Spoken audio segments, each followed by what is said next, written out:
When her child first cried in the middle of the night in the hospital, she was only 19 years old. A small hand tightly gripped her mother's finger, while the larger hand of the man who had sworn to live and die by her side was no longer there.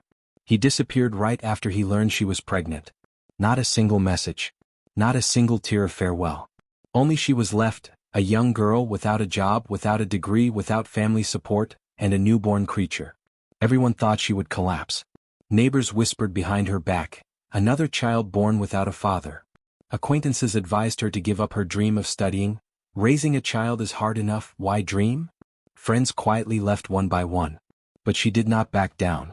During the long nights of holding her feverish child, rocking her to sleep on the cold floor, she still studied each page of the law book through the screen of her old phone. She never had free time, never knew the word rest. Every hour her child slept was an hour she spent reading, writing, and reviewing lessons. She did not study to prove anything to anyone. She studied because she believed that it is in adversity that people are forged. As Epictetus said, we cannot control the wind, but we can control the sails. She could not control the fact that she was abandoned. She could not control the pitying eyes of others. But she could control her choices. And she chose not to give up. The city where she lived was not kind to people like her. The rented room was less than 10 square meters, the walls were moldy, the roof was leaky. The sound of cars, the sound of music, the sound of her child crying mixed together like a chaotic melody. She worked as a waitress at a restaurant at night, and studied during the day.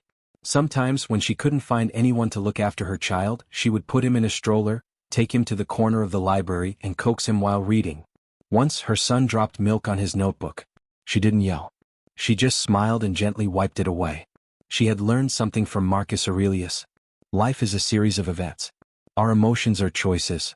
She chose to be calm. Not to complain. Not to resent. But she wasn't always steadfast.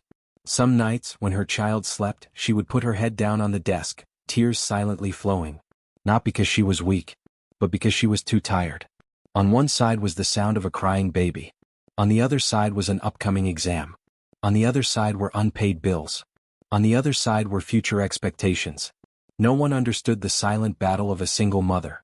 No one saw the mornings when she had nothing to eat but still smiled at her child. No one knew there was a time when she almost dropped out of school because she couldn't afford to buy textbooks, but she still found a way to borrow old books from the library. In the midst of those stormy days, the only thing that kept her going was the belief that her will is stronger than her circumstances. One day her professor called her to the front of the class. "Are you a single mother?" he asked. The whole class turned to look. She nodded, not avoiding him. The professor smiled and said, "I read your essay. It was sharp and full of experience.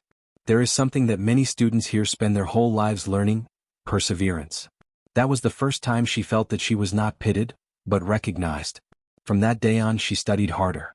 No longer to make a living, but to defend justice. She knew that one day she would help the disadvantaged, like herself now. In her final year of college, the challenges were more pressing than ever. Interning at a law firm, working part-time, raising a child, and studying for exams. Sleeping only 3 hours a day. Coffee no longer works. Her body is tired. But her mind has never been stronger. She taped Seneca's words to her wall. No situation is too heavy, if the heart does not yield. When she was rejected for an interview because she was a single mother, she did not get angry.